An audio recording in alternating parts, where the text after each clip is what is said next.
I've known this guest for a little over a year now. He's led a couple spiritual retreats that I've been on, and he has been a spiritual advisor to me. Every time I've heard him speak, I've been captivated by what he's had to say. In this conversation with Father John Pietropaoli, we discuss his role as the spiritual director of Divine Mercy University.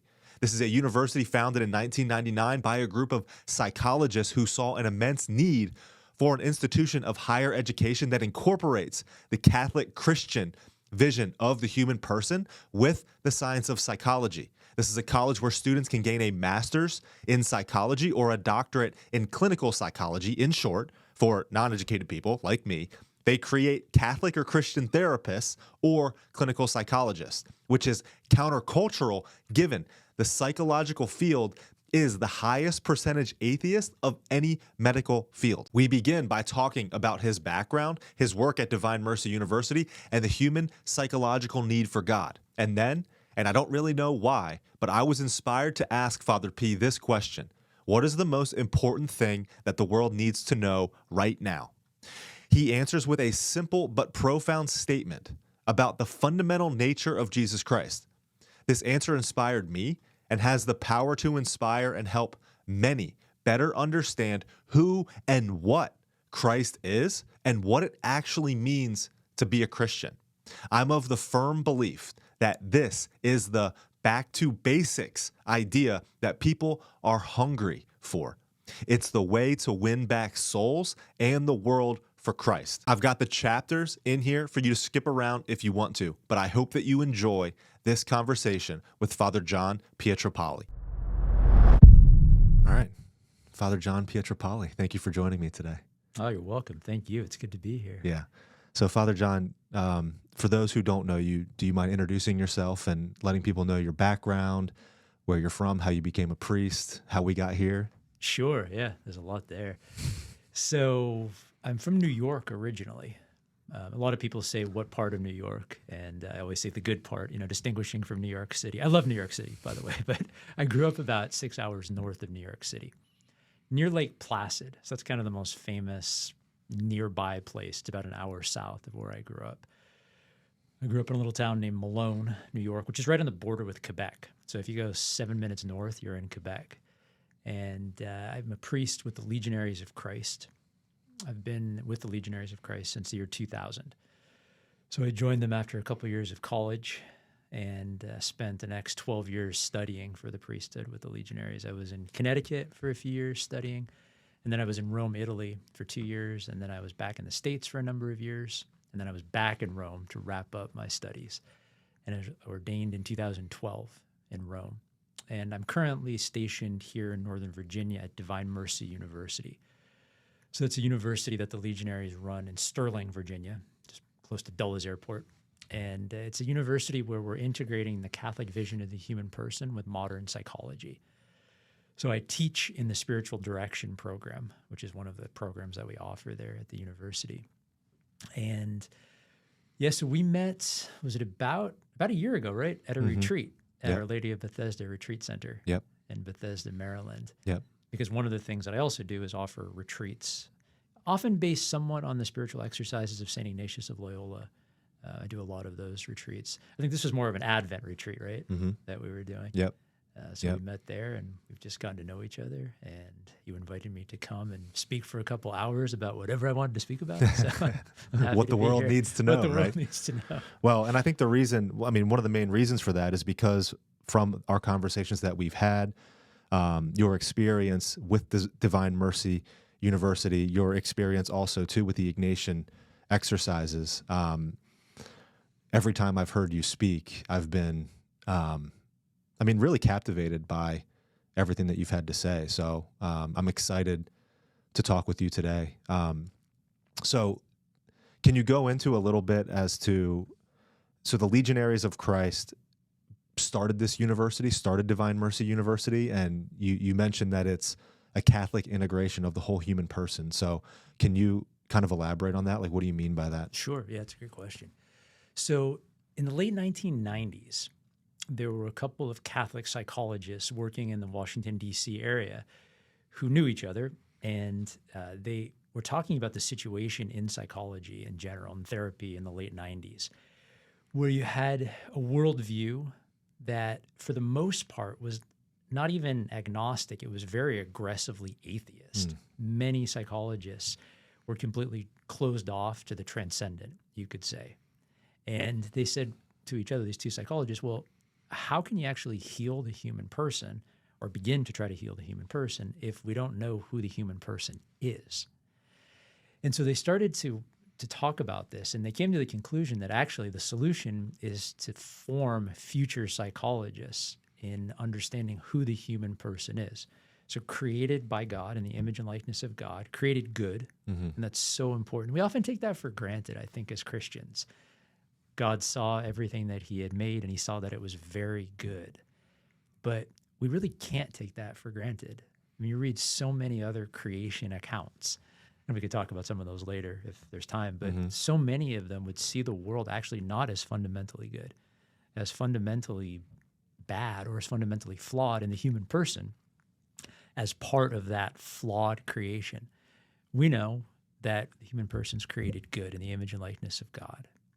We also know that something went wrong, and that's original sin, that the world is fallen, and that we're all wounded by that. And then we know that the story doesn't end there, that we're redeemed, that we're made new by Christ. And so they wanted to integrate that understanding of the human person with all the best insights of modern psychology. And it all came together actually 25 years ago. This is the 25th anniversary of the founding of what's now Divine Mercy University. Then it was called the Institute for the Psychological Sciences. And they started this in Crystal City, actually, so Arlington, Virginia. And it was several psychologists, and then there were a couple of Legionary of Christ priests who were involved as well at the beginning as presidents of the university. And then it's just grown since then. In 2016, we opened a faculty of counseling.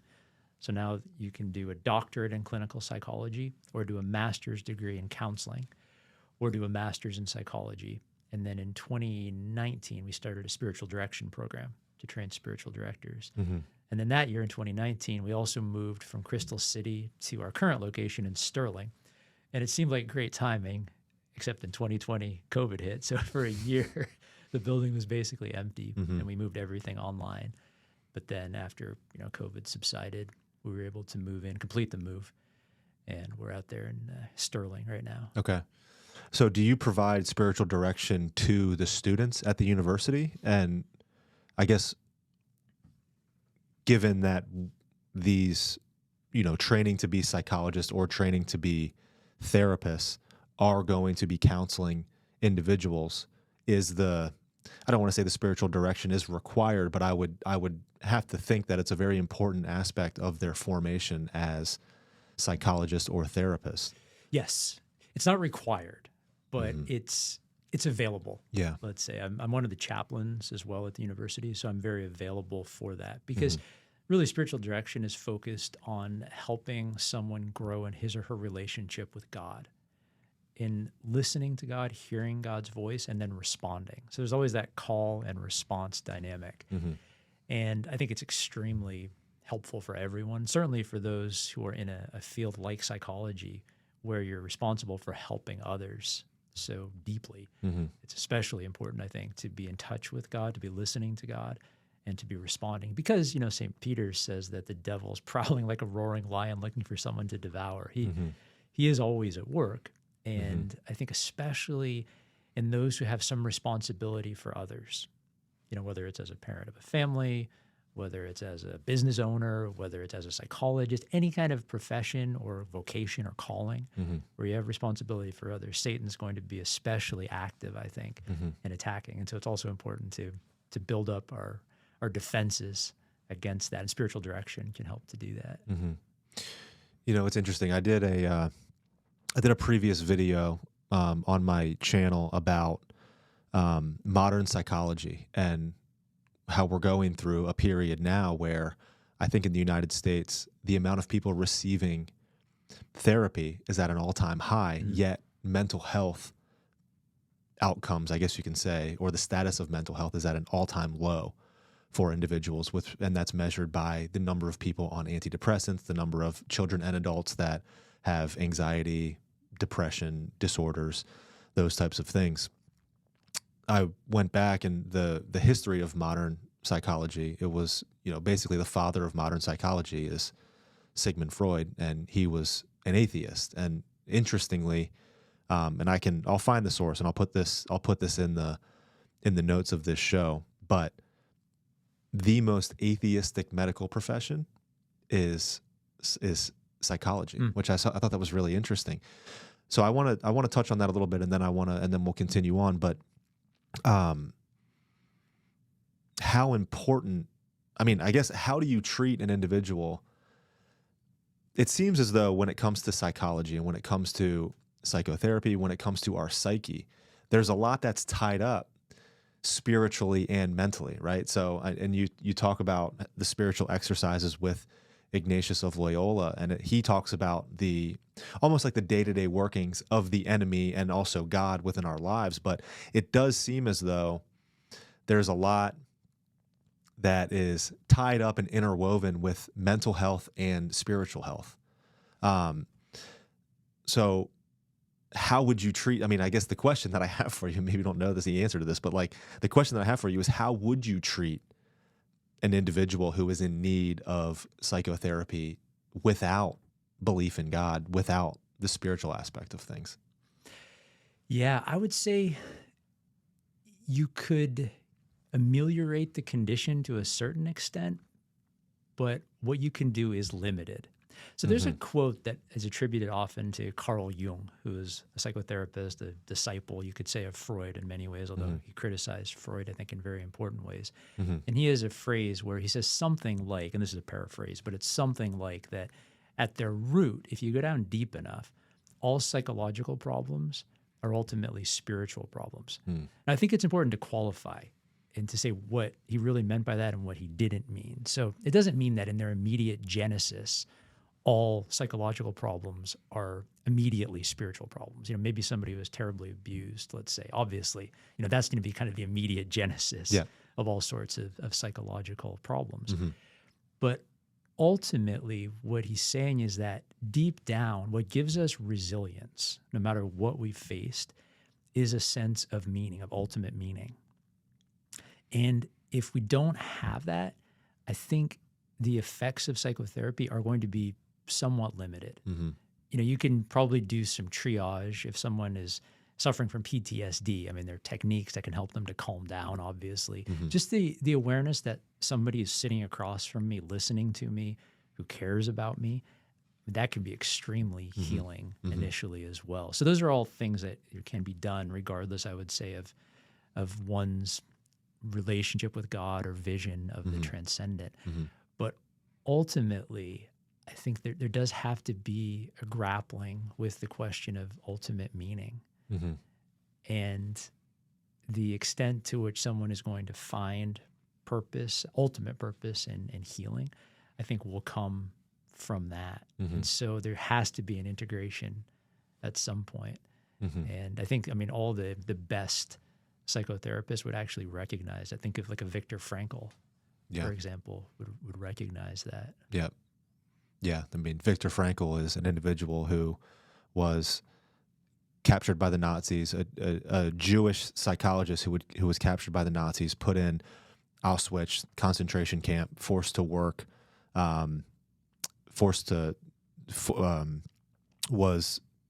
put into forced labor in Auschwitz, and basically he used his experience in the concentration camp to observe that the individuals with a purpose were the most apt to survive. And then he went on to create an entire field of psychotherapy called logotherapy, which was ultimately that the search for meaning and purpose was the primary human motivational force. So yes, that's, meaning and purpose is the primary driver of our lives. And it's interesting that, I guess I've had experiences where my anxiety levels have been high, and I've had experiences where, through prayer, through religious practice, and through, ultimately surrendering myself up and trusting in God, I've found tremendous healing in those circumstances. So yeah, I mean, I guess if we want to get personal with myself, I don't see how you can, find your way out of it necessarily just through the secular route. And I think that that's evident by you have, from a numbers and statistics standpoint, your secular therapy is just not all that effective, right? So in any case, I think it obviously what Divine Mercy University is doing, as I don't know, did the Legionaries of Christ found that university? So they started that. So that's basically a mission that they thought was needed and that they put into existence. Yeah, so one of the things that we really try to do as Legionaries of Christ, one of our, you could say, kind of our core missions really, is to try to form, encourage, support lay Catholics in fulfilling their mission in the world.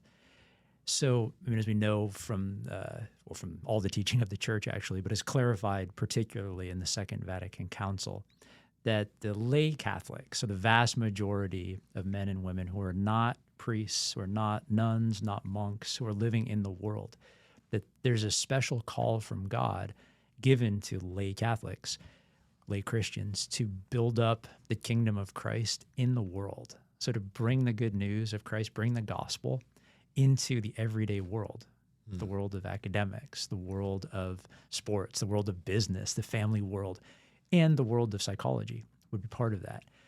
So there were a few people who were very closely affiliated with the Legionaries, these psychologists that I mentioned, who were receiving spiritual direction and guidance. And so the Legionaries supported them in that mission. And since at the time the Legionaries, had an institutional presence, we undertook the initial task of the umbrella, creating the umbrella for that university. Okay. Interesting. Okay, so the whole purpose of the Legionaries of Christ is to create, what's the right word? To create infrastructure or for lay people to practice their vocations in the actual world? Yeah, I would say it's to help form apostles. So help form lay people, support them in their mission as apostles in the world. So an apostle is somebody who's sent. That's what it means in Greek, to be sent. And each person is sent by Christ for a mission. You can think maybe of John 15:16 here, where Jesus says, "It was not you who chose me, it was I who chose you and appointed you to go and bear fruit that will last." And so each person has a mission from Christ. And we see our role is just trying to help people discover that mission and respond to that mission. That's interesting. I didn't even know that the Legionaries of Christ, well, I know that you are one, but I didn't necessarily know that's exactly what they were doing. So what Divine Mercy University is, that's just simply, the psychological arm, I guess you can say, of what lay people can do across the various, industries, I guess you can say. That's interesting because a part of what I talk about and part of what I believe in is that, especially within the church, I believe one of the things that's missing from the church that I think is extremely important and needed nowadays I look at it as we need to be more entrepreneurial when it comes to not only just evangelization, but we need good, strong Catholic or Christian examples in every industry across the board, right? So we need entrepreneurs, we need lawyers, we need musicians, we need athletes, right? Like I think that's interesting, but obviously God made each and every one of us for a purpose, and what we lack almost is just good Catholic leaders in a lot of these areas of life that are just dominated by, what you would call, secular leaders, right? Like we lack, look at the athletic world. You can have such an impact as an athlete, right? Especially on young people. And you do have a few that stand for their Christian beliefs, but it's not many, right? And it's also the case among anything. It's like the world is dominated by seculars or atheists who who have, who have a voice and who have, I mean, I guess you can say power.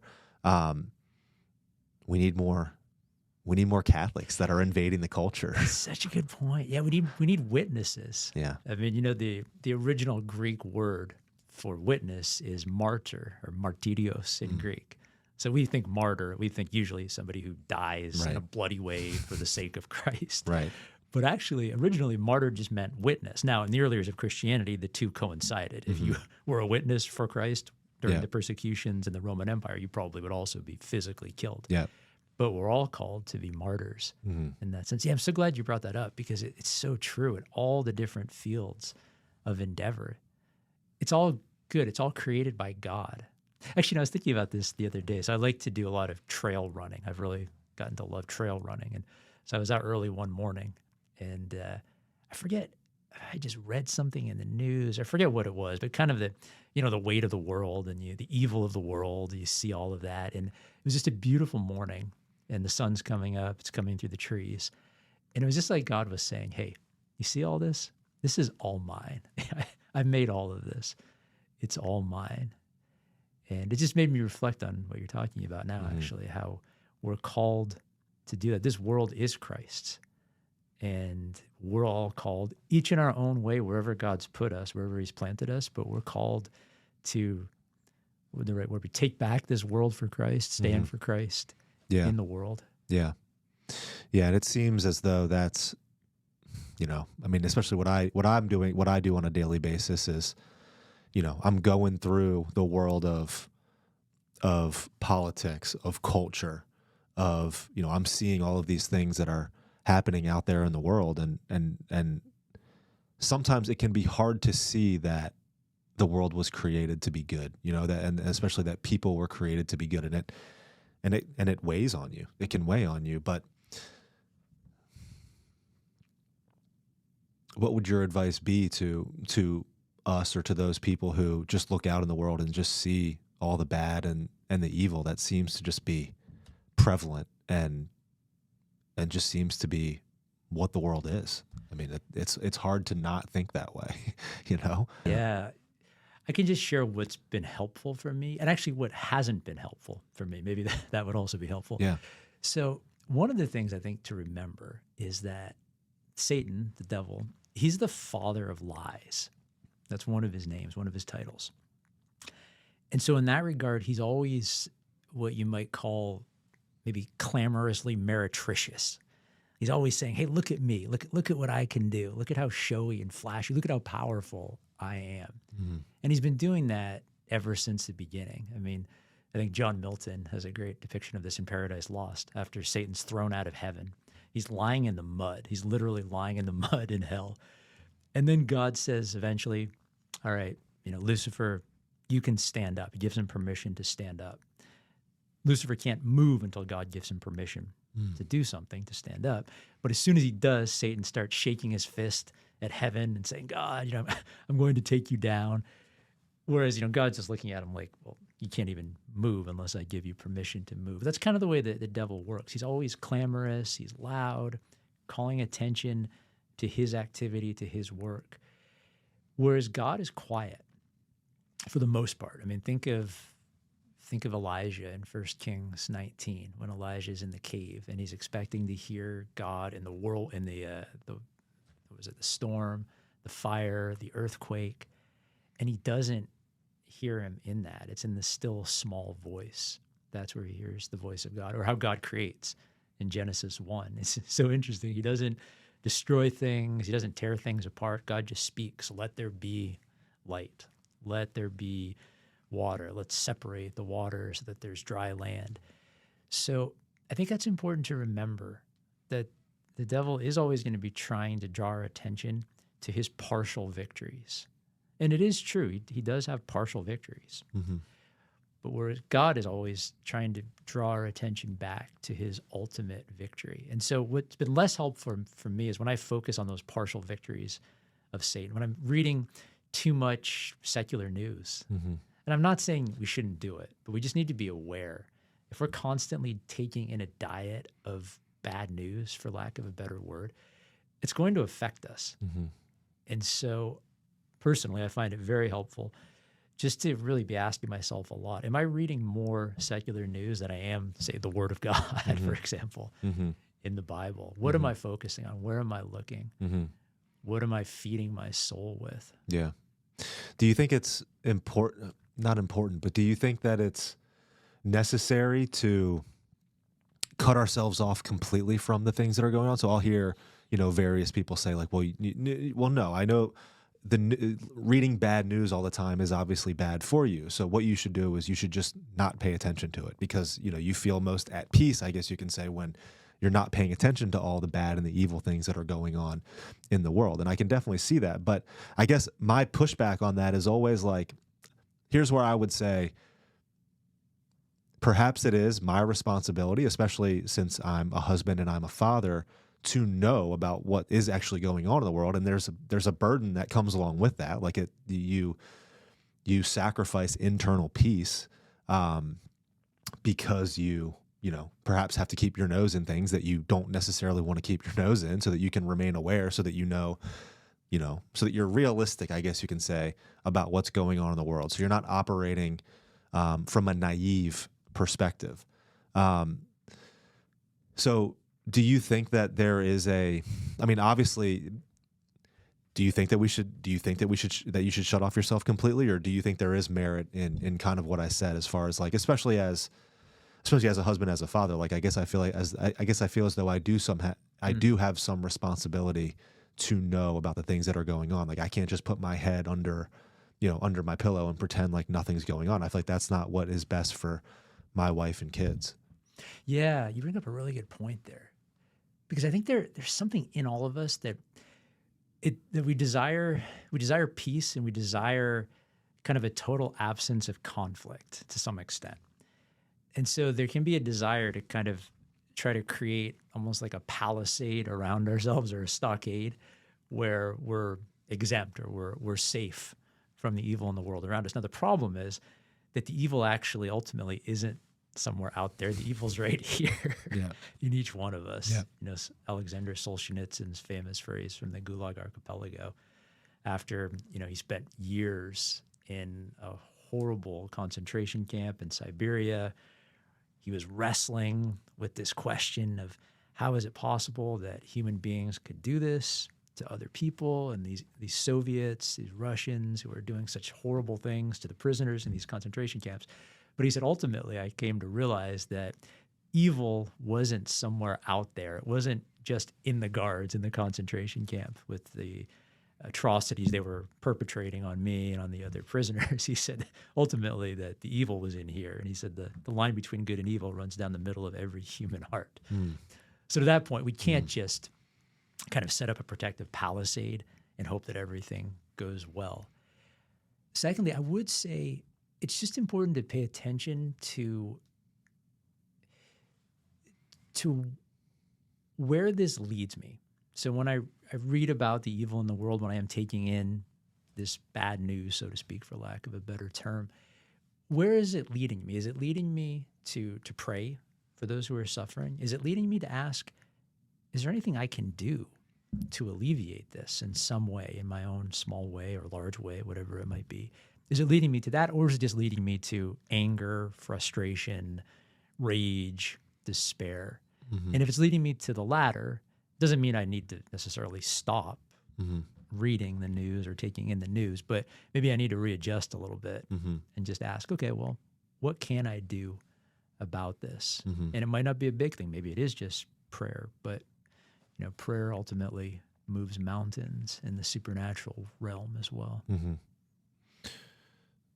Yeah, it's interestingly, so along those lines, as far as the separation from the world, I guess I would say there is a tendencies, I would say, of a lot of religious, but I would say a lot of Catholics who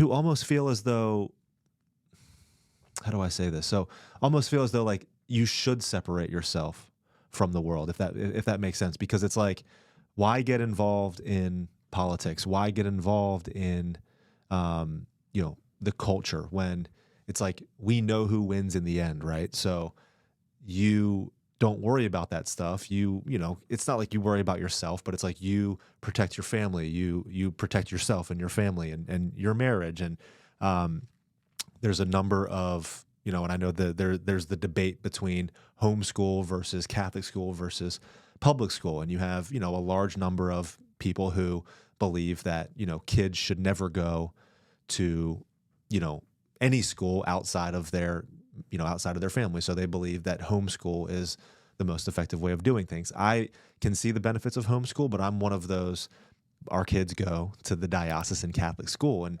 I'm one of those people who thinks that just separating and secluding yourself off from the world and from society is not necessarily what God wants from us. I don't think that just avoiding all of the pain and suffering and the evil and malevolence that we experience in this life and just trying to protect yourself and your kids and your family from that. I mean, yeah, you want to protect yourself from it, but you can't. It's almost like it's naive to believe that just by doing that, it's never going to happen to you. And I think that you're exactly right. And the reason for that is because the evil is here inside of us, right? So, yeah, I mean, I think there's a tendency, and I'm glad I'm talking to you about this because there is that tendency, and that's where I would say it's like, no, we need to engage in the culture. We need to engage because we need to win souls for Christ. And I guess I would argue that the first Christians, like, they were out there making political and cultural statements, and it, you know, for a lot of them, it cost them their lives. Like, Christianity has always been, you know, I don't want to say rebellious, but it's always been kind of a peaceful invasion of the culture that it's existed within. Right. Like, doesn't C.S. Lewis say that about Christmas, about how it basically was a peaceful invasion. So it's God basically coming back into his own, reinvading what is his. But Lewis's point is that he's not doing it with this violence, this mighty army of, you know, violent thugs, but it's actually a baby. It's a baby who's peacefully invading, so to speak, going behind enemy lines. Yeah. Yeah. And, you know, Christ says in the gospel to Christians, or to the future Christians, you're the light of the world. You're the salt of the earth. And that's an interesting image, that image of salt, because in the ancient world, salt, like it does now, it preserved, so it kept things from going bad. Like, you can salt meat and it won't spoil. It adds flavor. But also in the ancient world, this is really interesting, it was also used to prevent things from growing. So you can think of when the Romans conquered Carthage in the Punic Wars. When they destroyed the city, they sowed salt in the ground so that nothing would ever grow there again. And so in early Christianity, that was understood as Christians are called to prevent evil from growing in the world, like salt, as that kind of that holy salt, preventing evil from growing. So I think you're absolutely right that there is a call to engage. Now, what that means for, you know, different families, that's something obviously that each couple has to decide. And there's prudence too, you know, based on the age of the children. Like, you probably wouldn't take 5-year-olds and, you know, throw them into a really hostile atheistic situation, let's say. Yeah. But absolutely, there is a call to engage properly and prudently in society because, as we were talking about before, this world is Christ. It belongs to him. And we all have a role to play in, how would you say that? Maybe in claiming the world for Christ, claiming the world today for Christ. Yeah. Yeah. So, as we were preparing for this, Father, I said to you, what's the one thing that the world needs to know right now? And that's a big question, but what would your answer be to that question? Yeah, it's an enormous question. So I'm going to say something that it's going to sound very, very basic, maybe even simplistic, but I think, you know, we could take it in a myriad of directions. So it's from the letter to the Hebrews, and it's the letter to the Hebrews chapter 13, verse 8 in particular, where it says, Jesus Christ is the same yesterday, today, and forever. And to me, that kind of encapsulates the meaning of all reality. Jesus Christ, the Word of God, is the same yesterday, today, and forever.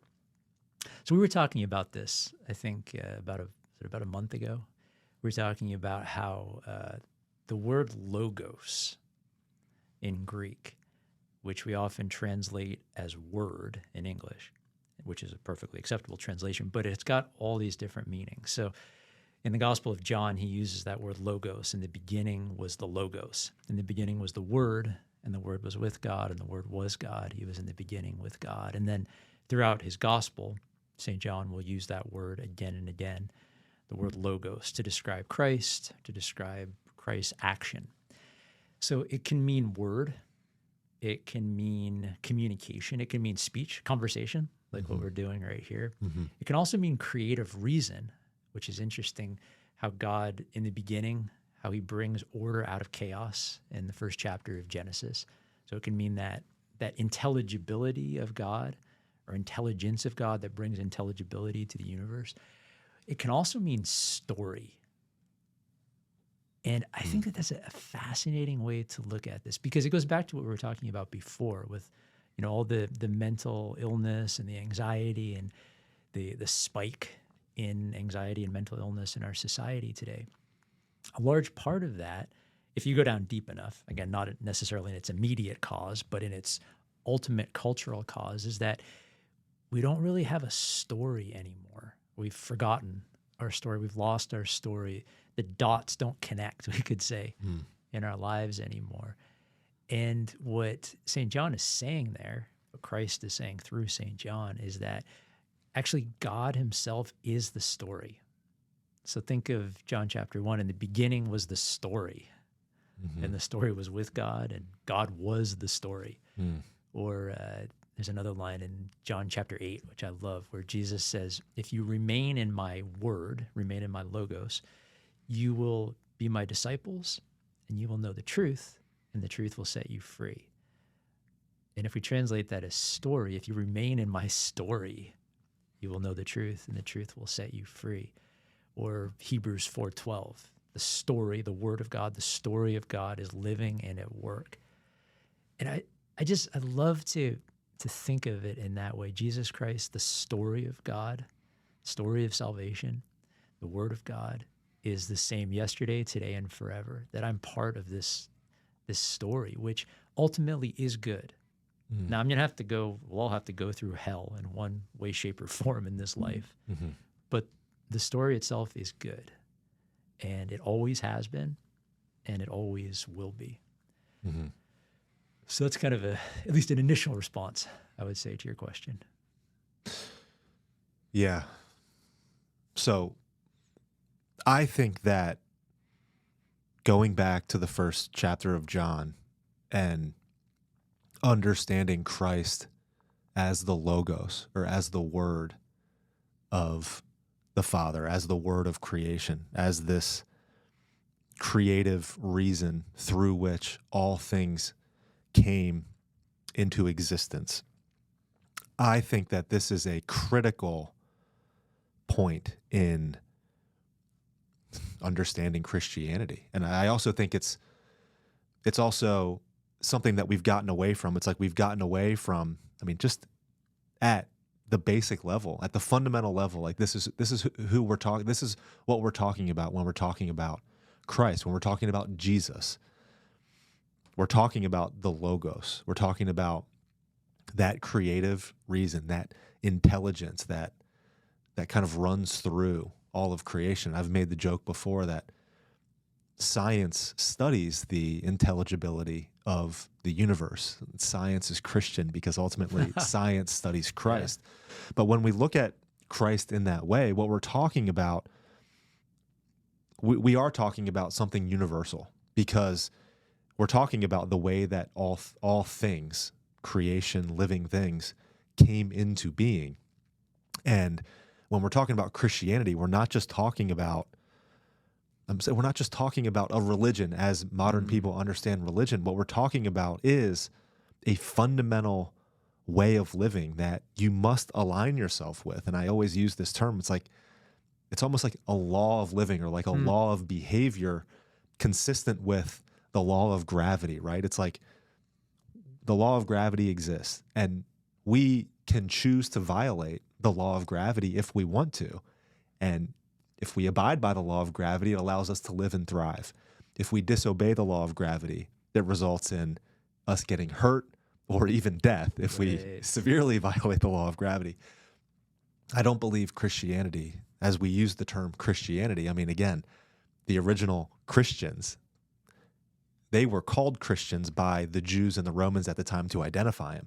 They referred to it as the way, and it's the way that leads to life, and it's the way that's aligned with the logos that created all things, right? So again, analogous to the law of gravity, we have this law of living or law of behavior that we refer to as Christianity, but really what we're talking about is a way of living that's aligned with the fundamental story or the fundamental source or creative reasoning that created everything else. Yeah. Yeah, that's really well said. Yeah, it's so true because we can kind of think of sometimes, and Satan obviously wants us to think of Christianity in this way. Think of it as something kind of, parochial or just sort of my preference, like you like this sports team, I like that sports team. But actually, what you're saying is so true that it is universal. It's written into the very fabric of creation itself, that logos. This is interesting. So I'm not an absolute expert. All right, that was kind of presumptive. I'm not an expert at all on world mythologies, you could say, but I've read a fair amount. I can't say I know all creation stories from every culture, but I know a fair number of them. And what's interesting is I have never found one in which creation flows from the word. Oftentimes, it actually flows from an act of violence. Scandinavian mythology, Mesopotamian mythology, I know a bit about the Iroquois creation stories. It's often an act of violence, or sometimes it could be kind of an unconscious emanation in some of the Hindu creation stories. But I've never found one in which God just speaks, just says. It's the logos, the spoken word. And so that rationality, that reasonableness, that intelligence and intelligibility is, as you said, written into the very fabric of creation. And our call is to discover that and live in accordance with that. Yeah. And we don't create it, we discover it. Yeah. It's given to us by God. Yeah, I think as you go back and I urge everyone to do this. It's like go back and read the Gospels or even read the Gospel of John and read Christ from the perspective, like everything that he does and everything that he says, he obviously did purposefully. But when you go and read Christ and everything that he did and everything that he said from the perspective that he is that creative reason or mechanism through which all things came to be, that logos, that word that created everything, that was there in the beginning, like he said, like when, I think you can correct me on the exact verse here, but he said, when Moses was, I am, right? So he was saying that he was there in the beginning when everything else was created. And when you read the gospel from that perspective, it almost like you realize things about what Christ said and what he did that almost kind of like bring new meaning to it. And I mean, when I first did it, it really enhanced, I think, the Gospels. Yeah, I'm so glad you brought that up because that can be a wonderful experience. Actually, to take one of the Gospels, let's say John in this case, because we're talking about John, actually read it through, over the course of a day or two. Because we hear bits and pieces of it often, in Mass, or maybe we read a little bit, but it could be really interesting just to read it from start to finish in that light. Well, that's the story, and right? That's the story. So I guess that's my question to you. So one of the translations of logos is story. So what is the story? Yeah. So the story, I think if we wanted to put it very simply, it's that we have been loved, and by we, I mean all of creation from the beginning until now, all of this created world, including each one of us individually. We've been loved into existence by God, who wants to share his life with us. And that even when we, and again, using this kind of collectively, we reject that, when we turn away from that love of God, when we hurt ourselves, when we hurt others, God never stops pursuing us. You know, one of my favorite poems, actually probably my favorite poem outside of the Psalms, is called The Hound of Heaven by Francis Thompson, who is an English poet. Although he didn't start as a poet, actually. He started as a medical student in the 1800s. He had grown up Catholic, but in medical school did two things. One, really only did two things. He was not a good student, but he got addicted to opium and he left the practice of his Catholic faith. And he ended up living on the streets in London. He was homeless in London in the 1880s, selling matches to try to make a living and to feed his opium addiction. Tried to commit suicide a couple of times and was writing poetry about his experience.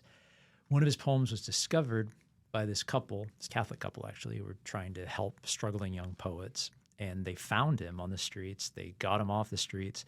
They put him into basically the equivalent of rehab in the 19th century, which was a Benedictine monastery, where he was able to more or less. Honestly, I think we're trending back towards that type of rehab, though, in our modern day.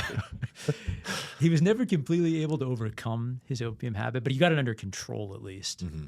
And he got tuberculosis at a young age, though, and he died in his 40s. But he wrote this poem called The Hound of Heaven, which is his experience of running away from God, and God envisioned as kind of this hound of heaven, this heavenly pursuer who's following after him. And it's really beautiful because he starts off, he says, I fled him down the nights and down the days. I fled him down the arches of the years. I fled him down the labyrinthine ways of my own mind. And in the mist of tears, I hid from him, and under running laughter of visited hopes I sped. So he's just talking about how he's running and running and running and running. But he says, but those strong feet, those feet of God, they followed after me. And then at the very end, and there's all sorts of twists and turns, at the very end, he says, halts by me that footfall. So the hound of heaven has finally caught up to him because he's lying in the mud. Like he's just given up. Halts by me that footfall. Is my gloom after all shade of his hand outstretched caressingly, which I think is a really neat image. Is my gloom, all the darkness, is it actually just God reaching to try to pull me up out of the mud? Mm-hmm. And so in the end, he allows God to finally lift him up, to pick him up. But I think that's kind of the story, really, of all of our lives, that God loves us, God pursues us, that we often choose other paths, but God never stops. He calls us back to himself. And when he does that, and this is also very beautiful, he gives us a mission too. So each one of us has a mission in life that has eternal value in God's eyes. John 15:16. Again, Jesus says, it was not you who chose me. It was I who chose you and appointed you to go and bear fruit, fruit that will last. So I think that's really the story, that the Logos is that story, that God created the world out of love, that we live in a fallen world. We've all chosen sin. We've all chosen selfishness in different ways. But Christ comes literally to save us, to heal us, and to give us this mission, to give us a call to share in his mission and bringing goodness and beauty and truth into the world. When we travel along this path that we call the way that leads to life, and Christ says that, he said, I'm the way, the truth, and the life, and no one can come to the Father except through me, through the word, through the story, right, that we're talking about here. When we do things that take us off that way and take us off that path, we suffer the consequences of doing so. Yeah, and I like the way you brought that line too from the Gospel of John. Again, that's John 14:6, where Jesus says, I am the way, the truth, and the life. No one comes to the Father except through me. Because what Jesus reminds us of there is that we're not talking about some abstract moral theory. It's not like the philosophy of Immanuel Kant, who, and God bless his soul, but his philosophy was very much duty for the sake of duty. And obviously there are moments where we may just have to, kind of white knuckle and do our duty. But Jesus is saying here, no. He's saying it's so much more. I am the way, the truth, and the life. He's talking about a relationship, this relationship with him. And so the way we've always understood morality, the way we should live, we could say as Christians, is flowing from that relationship with Christ. That Christ has come to give us his own life in the sacraments, and that our own moral efforts, which are really important, they're vitally important, they're a response to what Christ has done for us and what he's doing for us. So it's always, you could say, enveloped or embraced in that relationship, wrapped up in that relationship with Christ. You know what's interesting about that, and I want to explain this, and I hope that I get this right, but I've heard this from a couple different sources. I want to bring it together. So earlier this year, well, this is January, this is right at the beginning of the new year, but a previous interview that I did was with a Catholic theologian, Dr. John Bergsma, and he and I were talking about the best argument for existence of God. And what's very interesting is that if you trace everything all the way back to the singularity, which is the moment of the Big Bang, the moment of the Big Bang is when everything that we can observe in our physical universe came into existence. So all of the laws of physics, for example, came into existence at the time of the Big Bang. Same with space, time, and energy. So the crazy thing is you can't say events before the Big Bang because time didn't exist yet. So even me saying that, like, I can't it's impossible to wrap our heads around that. But what is extremely interesting about that is that ultimately what we're talking about is that whatever created the universe that we live in, that allows us to live and see and observe and all that good stuff, whatever created it was not of the universe. It was not of what we can see and feel. It was not of space, time, and energy. And what's interesting about that is that they are now finding that, like, at the fundamental level of quantum physics and quantum theory, and that all particles actually have relationship with one another. And what Dr. John Bergsma was explaining was that what's most fundamental is not, matter or space or time or all of these things that we observe in the physical world. But what's most fundamental is something along the lines of spirit or relationship. And what I thought was really interesting about relationship, because relationship, ultimately spirit or love, which that's relationship. So I think you said earlier in this conversation that we were loved into existence. The universe, all creation, was loved into existence.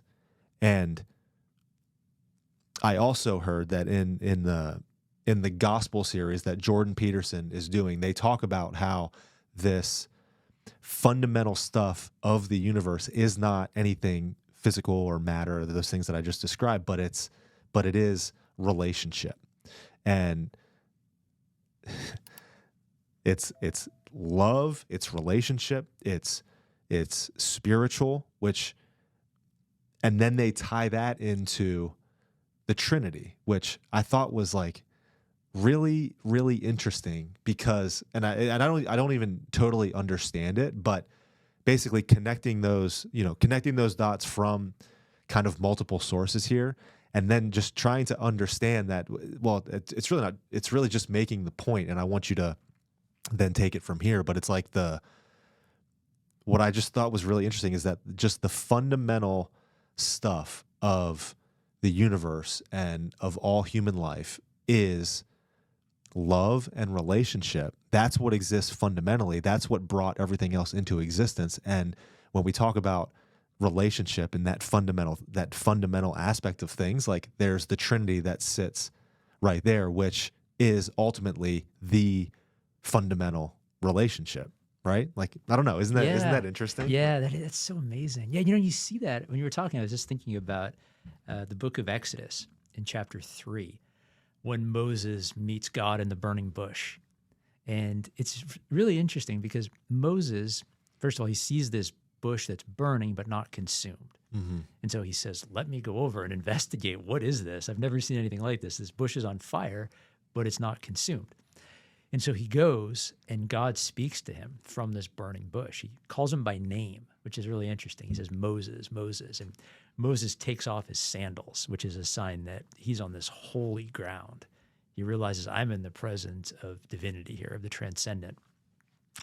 And then they have this conversation. They go back and forth. God tells Moses he wants him to do something really hard, by the way. Go back into Egypt and tell the most powerful man in the world that I want him to let the people of Israel go worship me properly in the desert.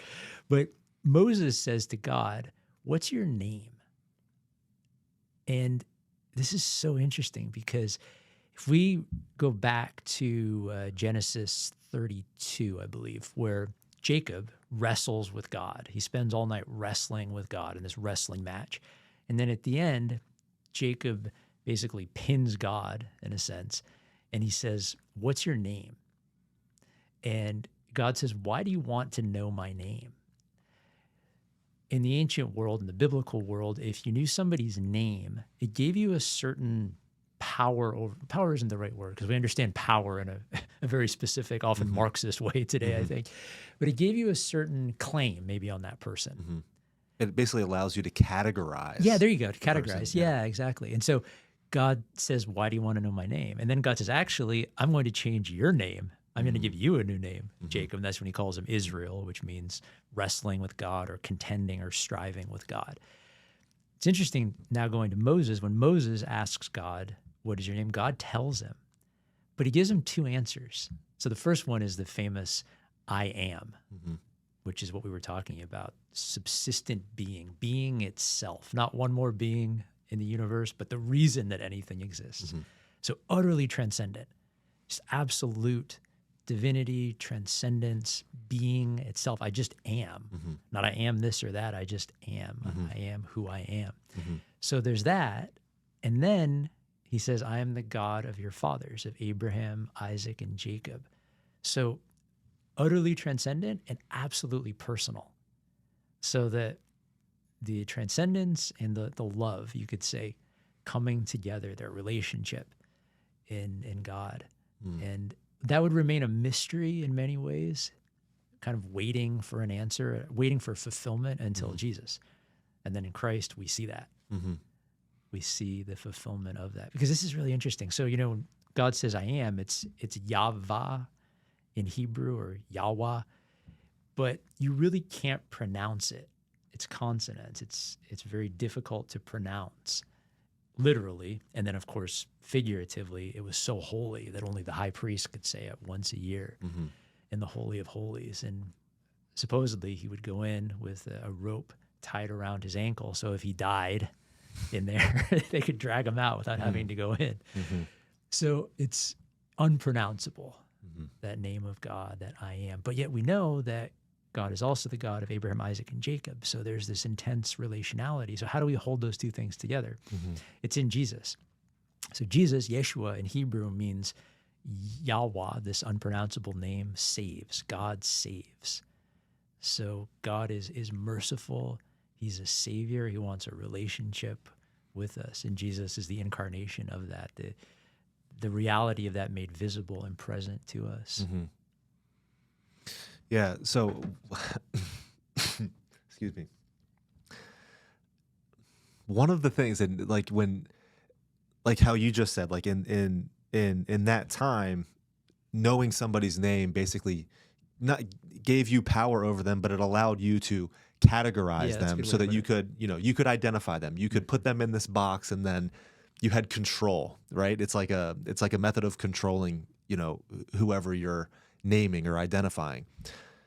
I think, going back to the word Christian, like this is exactly what was done when the Romans and Jews wanted to identify the people who were living their life in accordance with this new way that was given to them by Jesus of Nazareth at the time, right? So these Christians, as they were called, that's what I believe, were put into this box of like, oh, okay, this is those people, this is what they believe, and it kind of allowed them to be categorized and then, almost like segmented as that part of society, right? And it gave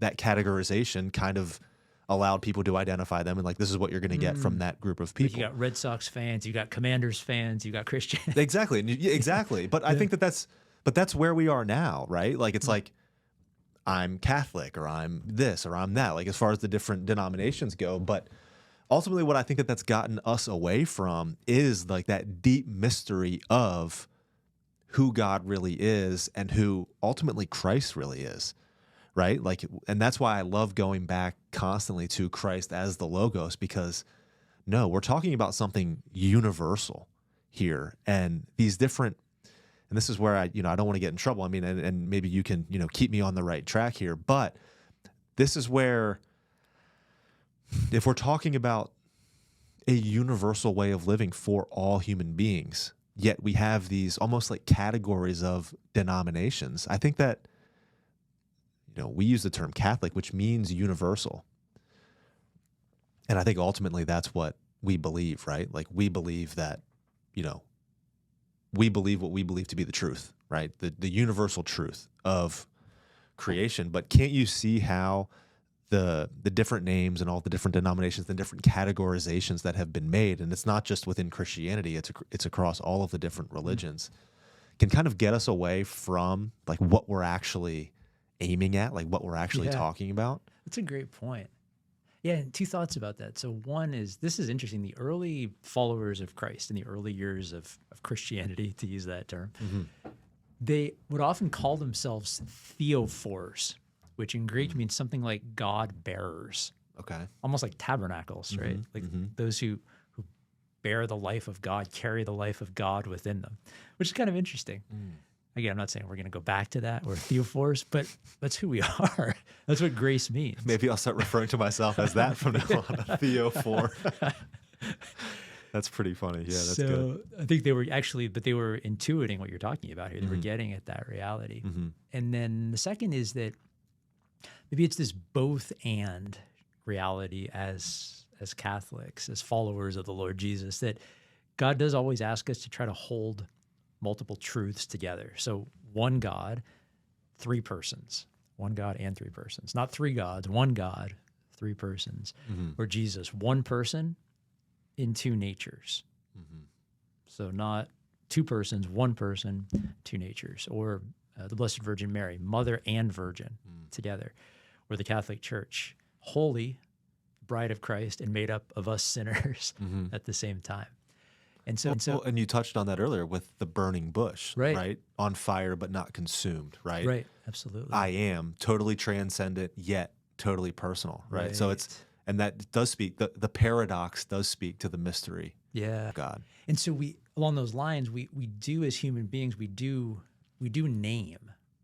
It's almost, you could say it's written into our nature to name. Think of Adam in Genesis. Wasn't that our like primary Right, responsibility? to name. And this is fascinating. So apparently that word in Hebrew, which we translate as to name, it can also mean to read, which is kind of interesting. Like Adam's reading the nature, in a sense, of those creatures and giving them a name according to their nature, which is actually what intelligence means. Intus legere, to read into something, read the reality of something. So, but I'm digressing there. But so we do name, and so maybe Christianity it's a name. It's expressing one reality of who we are as theophorus. Maybe we could say that. But at the same time, we need to be open to the other dimensions of that mystery. We can't just try to limit it. Like you said, okay, I'm a Christian, you're, whatever it is, and we're just kind of categorizing and cutting things off there. That, okay, yes, we are Christians, to use that term, but that means this vital living relationship with the living God. And it's not just it's not a club that I belong to, but it's this living, vital relationship with God, who loves me, who forgives me, who calls me to live according to that logos, as you were talking about, that universal truth, and to share in his mission. Well, I think it's important that you say that, and I think that's also something. It's something that Jordan Peterson talks a lot about. I know he gets a lot of hard time from Christians who just want him to say, like, I accept Christ as my Lord and Savior. And his argument back is that what we're doing here is something way more significant than just saying something with your mouth or even professing. I mean, we as Catholics, like, we say the creed every Mass, but you can say it with your mouth.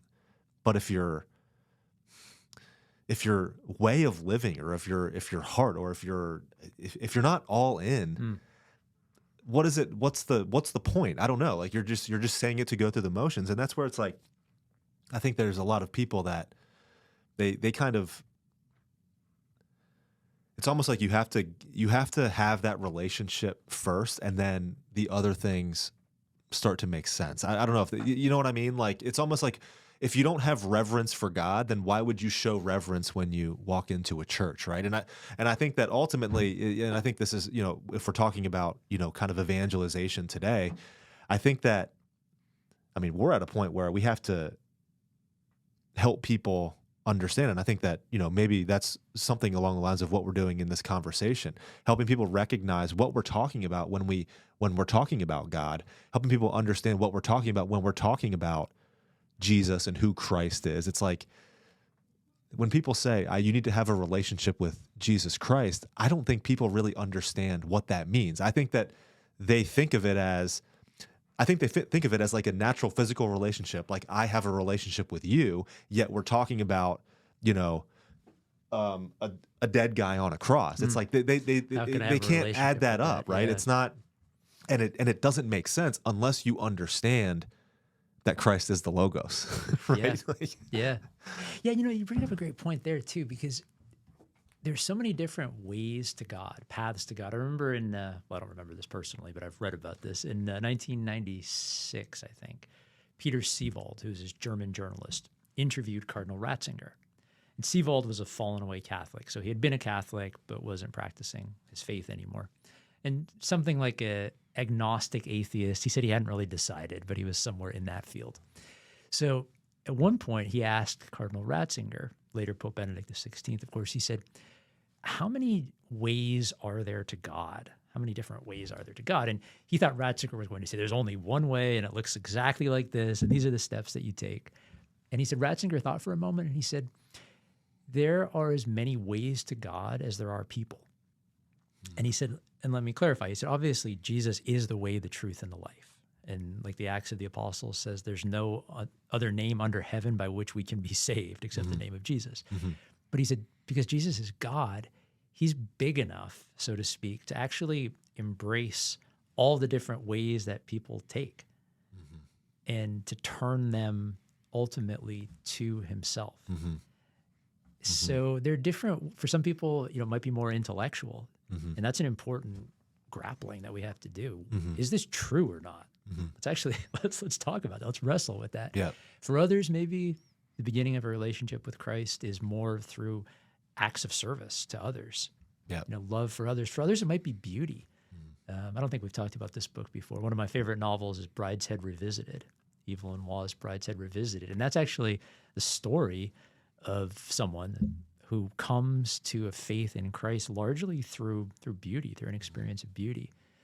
So there are all different sorts of ways to that relationship with Christ, because he's the Logos. Right. Because he is that creative reason, because he is the story. Right.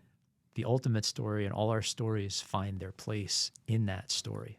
Well, yeah, and it's so important that you say that, because like I get the pushback all the time. Well, it's like, there's been all these religions throughout history. So how do you know that yours is the right one? And what you just said is that there's, correct me if I'm wrong on this quote, but there's only one name under, what is the quote again? So there's only one name under heaven by which we can be saved, and that's the name of Jesus. Right. God saves. And we're saying that because we're saying Christ is the Logos, and Christ is the creative intelligence that runs through all of creation. We're saying that he is that mechanism through which all things were created, the Word, the story. And that could only have been done one way. It's like if we're talking about the truth, then we're talking about reality as it occurred.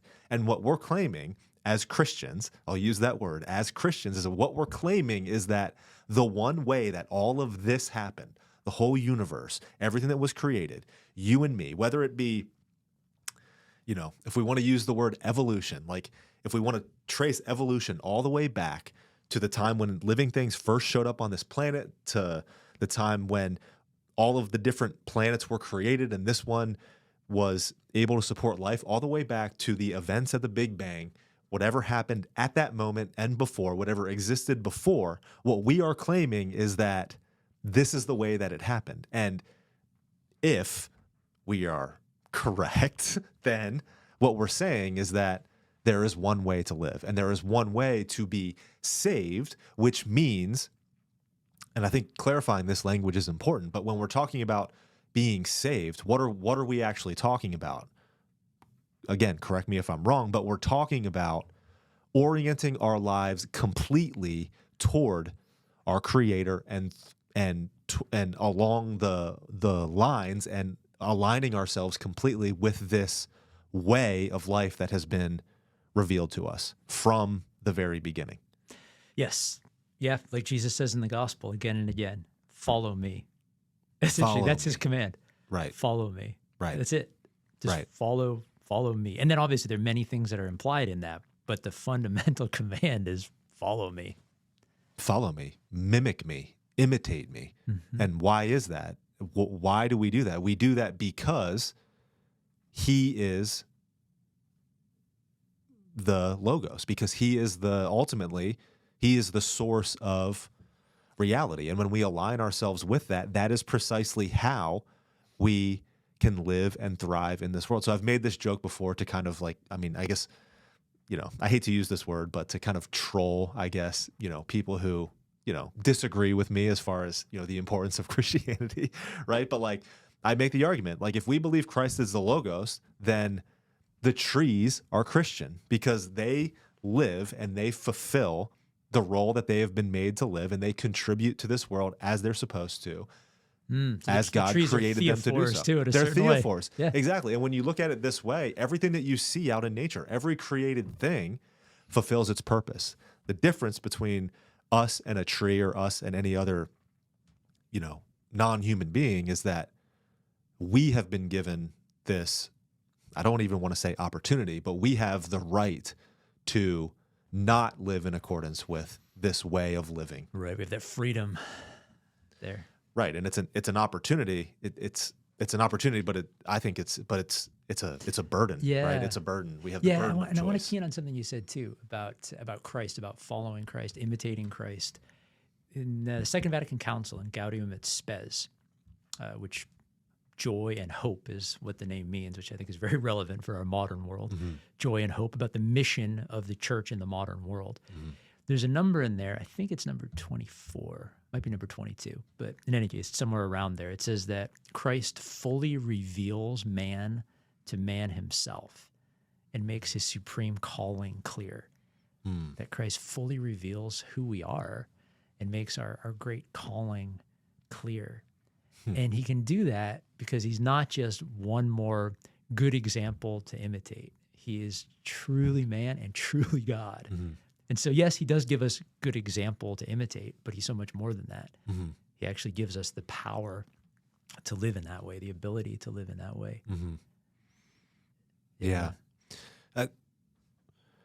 I think it's not like we don't have evidence for it, though. This is the thing, and this is the argument that I want to make. So I was talking to a friend. I was talking to my wife about this, and I'm not recalling the context in which it came up, but we were talking about. Oh, I remember now. I was talking with my sister. We were talking over the Christmas over Christmas when they were in town, and we were talking about the connection between the current mental health outcomes that the world in general is experiencing, which is, at historic lows, and there's plenty of statistics that can back up that claim. But we were talking about that within the context of individuals who practice their Catholic faith. And the hypothesis would be is that if Jesus is who he said that he is, so if Jesus is the Logos, if Christ is the Logos, then aligning ourselves with Christ, following Christ, imitating Christ, would produce human thriving and flourishing. Interestingly, the statistics that come along with individuals who are practicing their faith, or just, we'll look at it from a Catholic perspective, individuals that are actively living their Catholic faith, receiving the sacrament, going to Mass on a weekly basis, receiving the sacraments, going to confession, receiving the Eucharist in the state of grace, which the Church requires us to do. Just say those three things, right? They're doing those three things on a weekly basis consistently. Divorce rates for that segment of the population, significantly lower. Mental health outcomes as far as antidepressant use, SSRIs, et cetera, significantly lower, right? Crime outcomes for children within those families. I mean, you have divorce rates that are significantly lower, but the children that grow up within these families that are intact nuclear families have significantly higher outcomes as far as success metrics, whereas significantly reduced numbers of crime, getting in trouble in school, all like the education outcomes, et cetera. All of those, when we look at it statistically, all of those numbers are significantly reduced within this segment of the population. So it's almost like you can measure it from a statistical standpoint. Now, does that mean that just because you follow and practice this way of life, does that mean that you're not going to experience any hardship or adversity in your life? Does it mean you're not going to fail? Absolutely not. But what it does equip you with as you go through life is, and I really don't think we talk about this enough from a Catholic or a Christian perspective. What it equips you with is an armor and a defense against all of the evil and malevolence and the hardship and adversity and the suffering that comes along in this world. But it's almost, I mean, I guess I can say it's proof. Like, it's not like it doesn't work. And we're not talking about just a primitive set of rules for, a primitive people that existed in a world that wasn't modern and there was no technology. It's like, no, we're talking about a fundamental way of living that's aligned with the source of who created us in the first place. And when we align ourselves with that, we see measurable benefits. I mean, I think that's ultimately what I'm trying to say. Yeah, and I think it goes back to that ultimate meaning that we were talking about at the beginning, how we live in a world today, at least you might say our Western culture writ large, but where we've kind of lost our story, where the dots don't connect anymore. So I used to teach a seminar on Dostoevsky's Crime and Punishment. And as part of that, I would teach about Friedrich Nietzsche's worldview, especially in Beyond Good and Evil. And then also in Thus Spake Zarathustra to some extent, and Ecce Homo, and then the Antichrist, kind of trying to bring together some of his thought. And he's so interesting. Nietzsche's so interesting because he really was a prophet, in a sense, who foresaw what was coming, what would come from sort of these atheist movements, these radically anti-God philosophies in the 19th century. The death of God was that Nietzsche? Exactly. Yeah. And so he said God is dead and we've killed him. And sometimes, we hear that and we think, oh, well, he means like we literally killed God. He took a pistol and shot God or something. But of course, he's much more sophisticated. That's not what he meant. What he meant was that we've really recognized as a culture, and he's writing this in the 1880s, 70s and 80s in Europe, we've recognized as a culture that God actually never existed, that God was just a fabrication of our own need for whatever it might be. He doesn't really exist. A crutch for death anxiety. Exactly, you name it. He doesn't exist. Where does that leave us? And this is where Nietzsche's extremely honest, too. He said, where does it leave us? It leaves us staring into the abyss, because all the patterns of meaning that we thought held life together are gone. It's almost like, imagine, he doesn't use this image, but it's the way I think of it. Because I grew up in the North with snow and ice. You're on a pond in the spring and you're standing on the ice, and all of a sudden the ice starts to crack around you. And you just find yourself standing on one piece of ice. Everything's breaking up around you. You're desperately trying to balance and not fall in the water. That's kind of where we're at, Nietzsche would say. Where's that going to lead? He said, well, we're going to have to look into the abyss. And many of us are not going to have the courage to do that. Most people will just try to turn back to some sort of comfort, even though it's a false hope or a false comfort. And then he talks about the overman, or the Superman is the way it's often translated, somebody who looks into the abyss, acknowledges that there is no objective meaning, and goes beyond traditional patterns of good and evil through his or her own choice, his or her own will, the will to power, through this creation of meaning. So if we follow that, and we have followed that, I think, by and large in our culture, where does that lead us? Ultimately, it leads us to where we are today, that, I'm atomized, you're atomized. There's no connection. Each one of us is desperately trying to create our own meaning, independent of any ultimate meaning. Worst case scenario, we just fight. Because, maybe my meaning conflicts with your meaning, my little meaning conflicts with your little meaning, and so we're just left battling each other.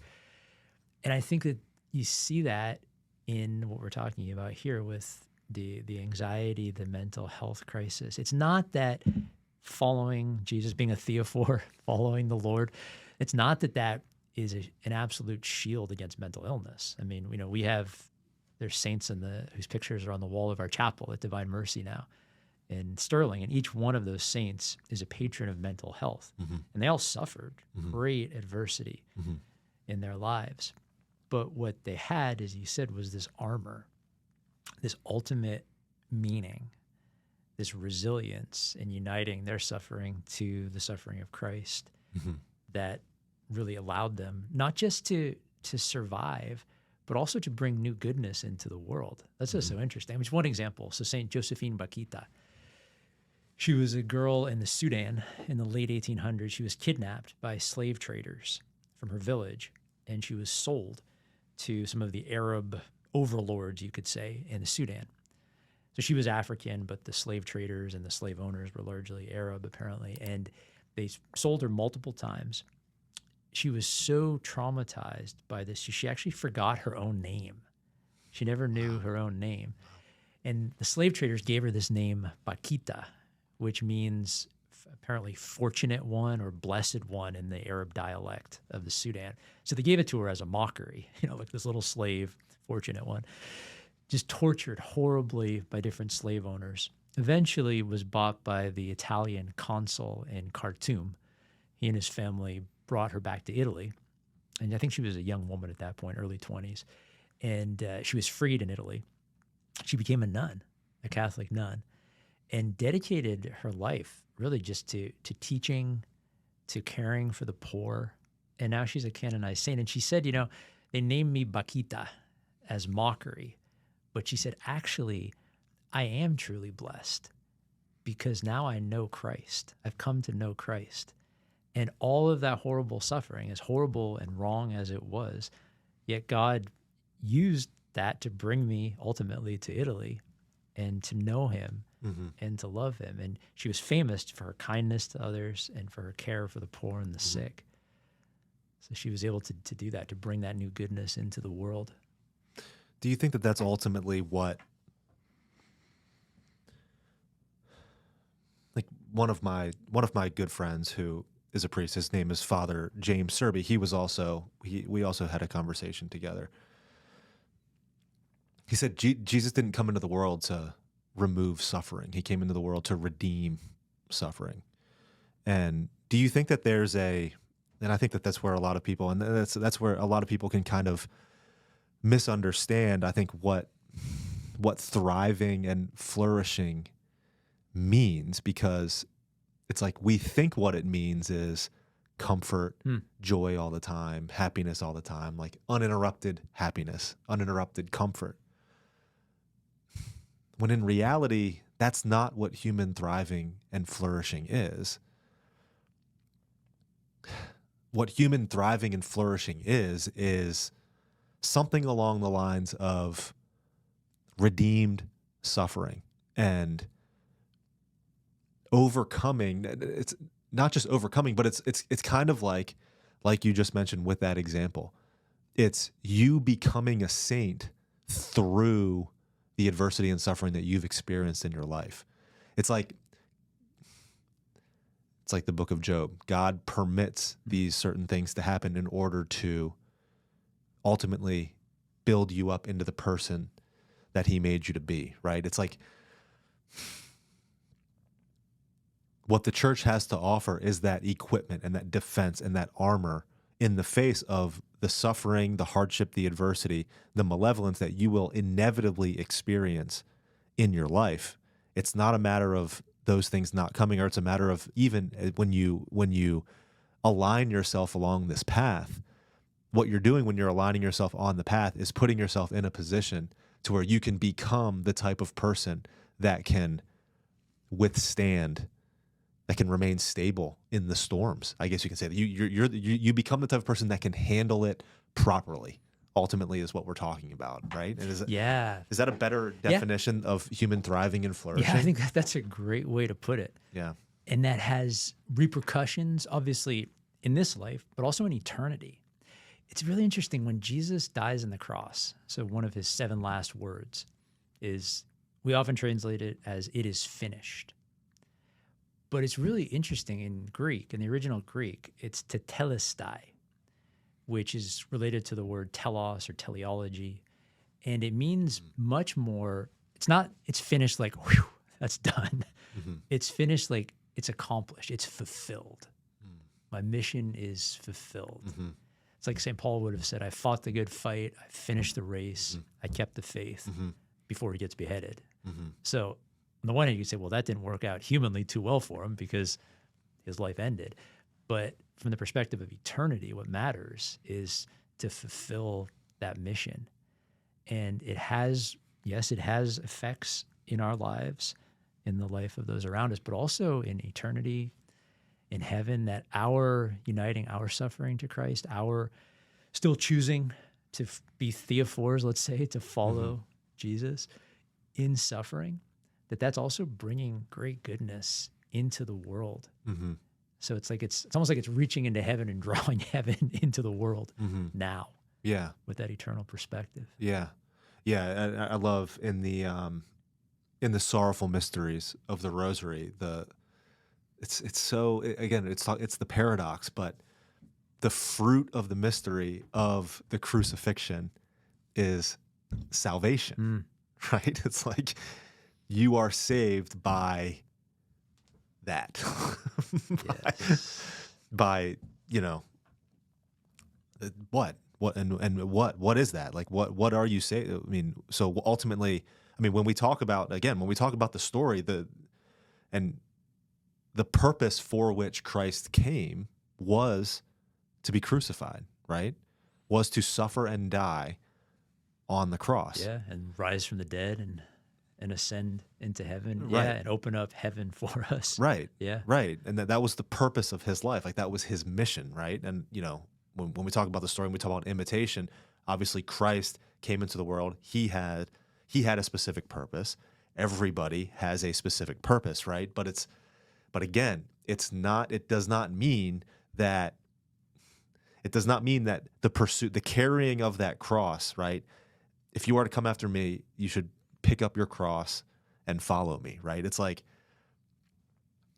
I love the Jordan Peterson line. It's like, we're not made for comfort. Like we're not made to, I think he uses the example and I forget who wrote it, but it's the individual. If the human race were to be given everything that it needs and all it had to do was just sit and continue on the species. So basically all there was to do all day was just procreate, right? Like engage in the act of reproduction. We would find a way to mess it up so that there was drama and conflict, right? That we had to overcome. Oh yeah, that's right? Dostoevsky. Is it Dostoevsky? Yeah, Okay. Notes from the Underground. And what is it? You could probably explain it better than I can. But what is the you're story right. there?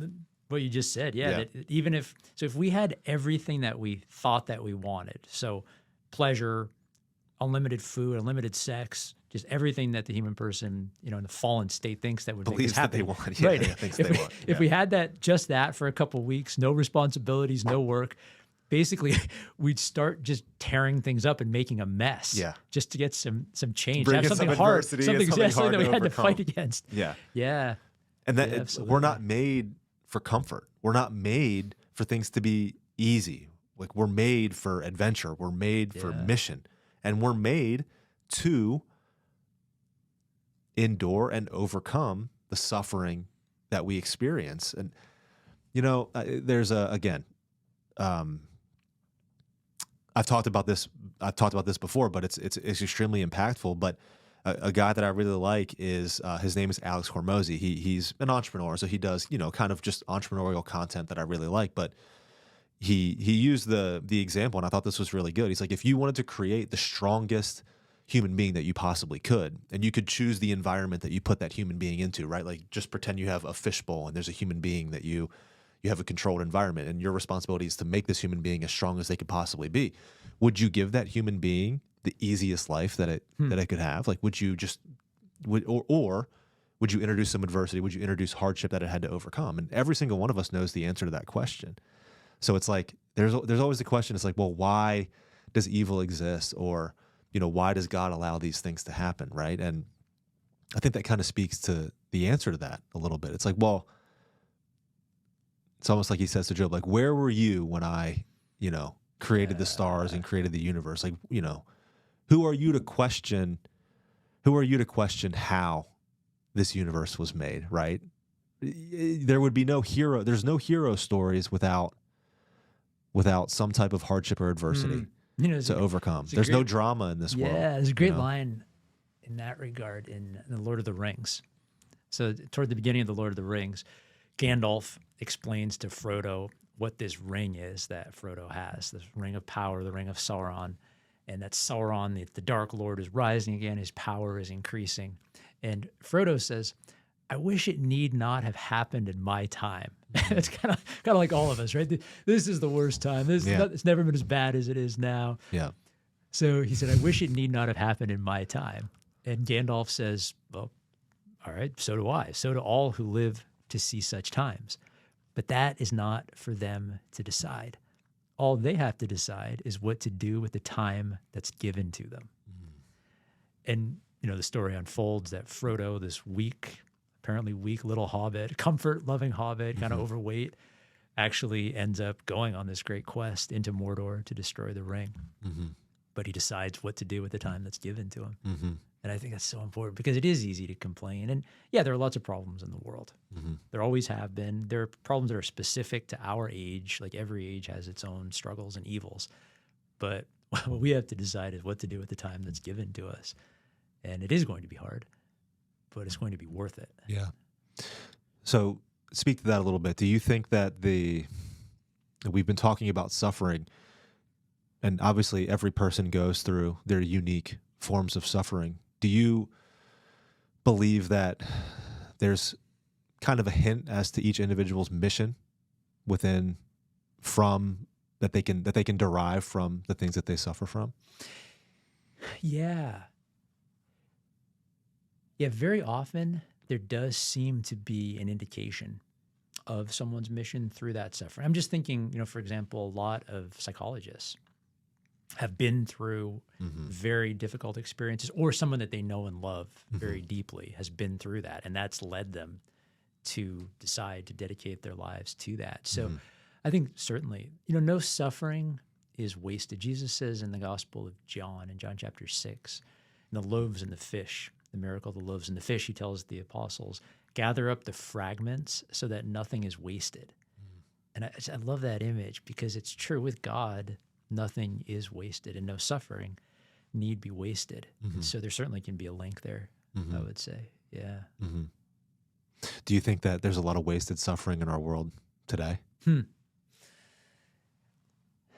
I will say this. So from my experience as a spiritual director now for, what's it been, about 10 years, and in my own life personally too, when we're able to recognize that we can give a meaning to our suffering, then it's not that it goes away, but it changes the way that we see it. And maybe see isn't even the right word, maybe experience, because I don't mean just intellectual, although part of it is intellectual, but really our whole being gets involved there. I think the most difficult dimension of suffering is that sense of senselessness, that there is no meaning to it. And so I don't know if I'd say that it's wasted in that regard, but it's certainly a lot more difficult to bear. And we run the risk of falling into resentment when that happens. Suffering leading to resentment, leading to malevolence, leading to cruelty, for sure. Yeah. Yeah. For each of our individual mission, what's a piece of advice that you would offer individuals who are maybe struggling to determine what their mission is in this life, how that fits, how can they discern and determine what God made them for and the mission that they were created for? Yeah. Well, first of all, to remember that our fundamental mission actually, and I'm going to try to explain what I mean by this, but our fundamental mission for all of us is actually to let God love us. And so maybe people hear that and say, oh, that sounds kind of easy. Let God, who doesn't want to be loved? Let God love me. But what I mean by that is to recognize that I desperately need God, that I'm not autonomous, that I'm not self-sufficient, that I'm not a little God, but I actually desperately need God. And that's okay. That's normal.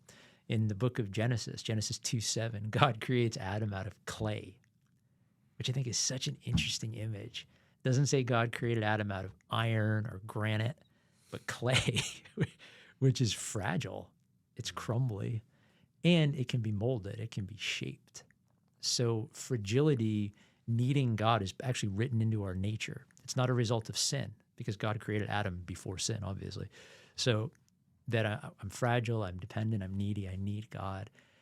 So to let God love us in that sense, and part of God's love for us then also means he calls us.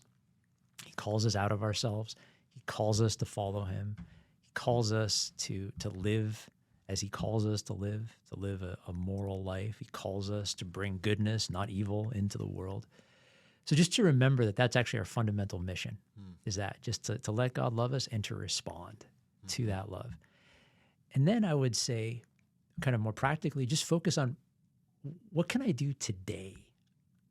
I think this can be an issue. This is maybe especially true of those who think they might be called to the priesthood or the religious life, but people can tie themselves up in knots. Am I called? Am I not? Same thing can happen in dating too. Is this the person? Is this not the person? Am I called? Am I not? Am I making a bad choice here? I think what God actually calls us to do is say, well, today, what am I calling you to today? So what's right in front of me?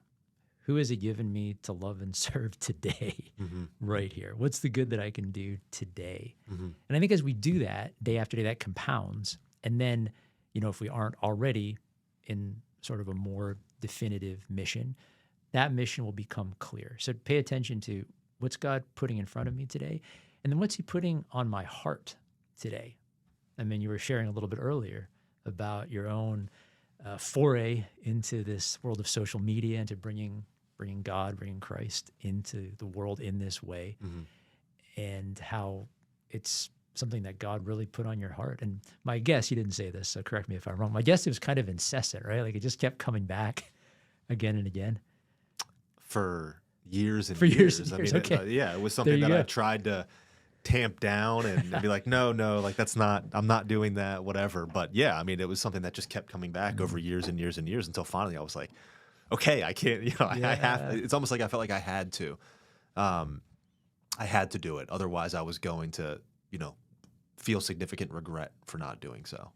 Yeah. Yeah. That makes so much sense. Yeah. So to do what I can do today, what God's given me to do today, and then pay attention. Is there something that's recurring, some inspiration or something that just keeps calling to me? Yeah. I think, and that's interesting that you say that. I think that's important, because I think people can get so wrapped up in their own minds about like thinking, oh, should I do this? Should I do that? a lot of times, some of the best clarification that you can get is by actually just doing something on a daily basis. And you'd be like, oh, like I either really want to do this or I'm like, oh, this is not for me. Right, yeah. But doing is a great clarifier. Excuse me. Yeah. Maybe kind of like to go back to the book of Exodus in chapter 14, when the people of Israel have just left Egypt and they're trapped on the seashore between the Red Sea and the Egyptian army who's waiting to massacre them. And so the people cry out to God, and Moses cries out to God. First, they're complaining, as they always do. Why'd you bring us here to let us die? But then they're genuinely asking God, save us. And so Moses tells the people of Israel, just sit down, just stay still, be quiet. God will fight for you. Basically, just sit down, don't do anything. God says to Moses, why are the people still crying out to me? Tell them to move forward. Mm-hmm. Yep. And ultimately they do. Now, it looks like they're going to have to walk into the Red Sea. And so that causes its own issues until God parts the Red Sea. But what I wanted to focus on was that movement where God says, yeah, just take a step, just do something. And then the next step will become clear. Or, maybe the Red Sea won't part. And we realize, okay, well, God wants me to maybe turn left here and go along the seashore for a while. But that movement, doing something is important. Yeah. And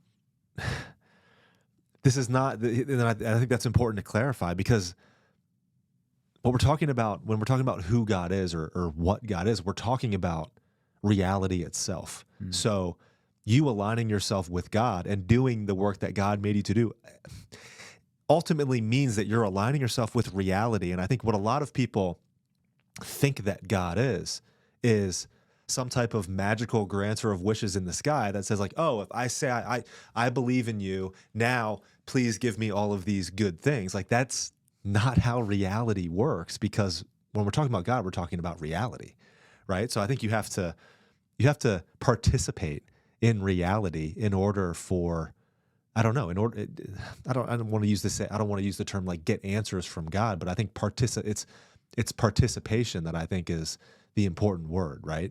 And I think there are a lot of people, and I think, atheists do a really good job, for example, of saying like, well, your sky fairy doesn't exist. And it's like, fair enough. But there's another quote that I like, is when it comes to atheism, a lot of atheists, I don't believe in the God that you don't believe in, right? It's like the spaghetti monster in the sky. Like, that's not what we're talking about when we're talking about God. But I think a lot of people can fall into the trap of thinking that the answers are just going to come to me. Like, if I pray every day, I'm just gonna, I don't know, like the knowledge will inhabit me. I'll become enlightened. And I don't know, maybe that happens. Maybe that works for some people. In my experience, it normally takes, I don't know, work, boots on the ground, getting involved in reality, doing that, then things start to almost, start to form and make more sense, I guess you could say. We could think of Adam's primordial tasks in the book of Genesis when God puts him in the garden. So the first thing he's put there for is to till and to safeguard, which is really interesting to your point. It's actually, work in reality. It's not just sort of sit back and be fed grapes from the divine grape master.